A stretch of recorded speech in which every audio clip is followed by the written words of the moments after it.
This passage about what I ought to do on a day-to-day basis, and I want to share those with you.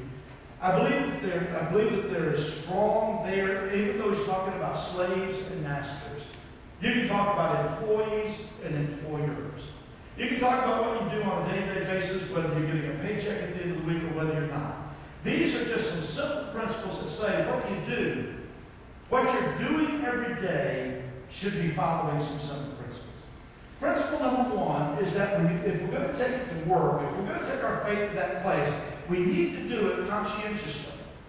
Listen to verse 5. It says this: slaves, be obedient to those who are your masters according to the flesh, and then he qualifies, with fear and trembling in the sincerity of your heart. And do it conscientiously. Do it with fear and trembling. Do it with a sense of knowing that you are to discharge your duties with an anxious care not to come up short. Fear and trembling meant don't find yourself wanting. Make sure that what you do satisfies your master. Make sure that what you accomplish does not leave you short. I think that when we go to work, no matter what we're doing, that we need to conscientiously believe that we should do the very best that we can do, no matter where we are or no matter what we're doing. Matthew chapter 24 tells us this wonderful parable. Jesus said, it was just like a man who was about to go on a journey. He called his own slaves and entrusted his possessions to them. To one he gave 5 talents, to another 2, to one other 1. Each one according to his own ability, and he went on his journey. Now those guys invested those things, and when the man came back, the man who had been given 5 talents turned around and said, look, I've got 10 more. I've got more to give back to you than what you gave to me. And he said, well, no, good and faithful servant. And the guy that he gave 2 came back and said, you know, I wasn't as good as the guy that you gave 5 to, but I have more to give to you. I now have 5.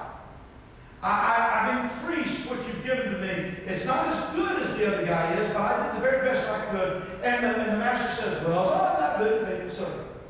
And then there's that guy that was given the 1. You know, conscientiously, he probably thought of himself as the loser of the 3. Can you imagine standing in line and the guy in front of you gets more, the guy in front of you gets more, the guy in front of you gets more, and then when it comes to you, the master says, I'm only going to give you 1. I understand that. I'm only going to give you a little bit. And when the guy came back, he called that 1 in. And he came in and he was proud about what he had done. He said, look, I knew that you were a hard man and that you reap where you do not sow and that you're expecting a return of what's given. And so I took my 1 and I put it under a rock and hid it. And I'm so proud to say to you, I got your 1 back. And here it is. And it says that the master said, that's not good. Was it good? Was it not good because he brought back what had been given to him? Or was it not good because he conscientiously didn't even try? So many times we don't try. So many times we don't exercise even the very best of our abilities. Even though the best of our abilities may not in the light of others be as much. I'm not capable of doing it like he can or like she can. So I'm not going to do anything at all. I believe that Paul was saying to us, you do the very best that you can. And then he qualified that with fear and trembling, and then he qualified it even further. He said, as if you were serving Christ himself. That kind of adds a twist to it, doesn't it? Don't work just because you're a slave working for the master. Don't work just because you're the employee working for the employer. Don't work because you've got to get up and make a paycheck every day. You've got to work every day as if you're serving Christ with what you do. So you be the very best at what you do because he deserves the very best. So if I paint houses like I'm painting Jesus' house. And if I'm a mechanic, I'm going to work on that car with a sense of believing that this car belongs to Christ. If I teach school, I'm going to teach school as if Christ is one of the pupils that's there. I'm going to give the very best because he deserves the very best.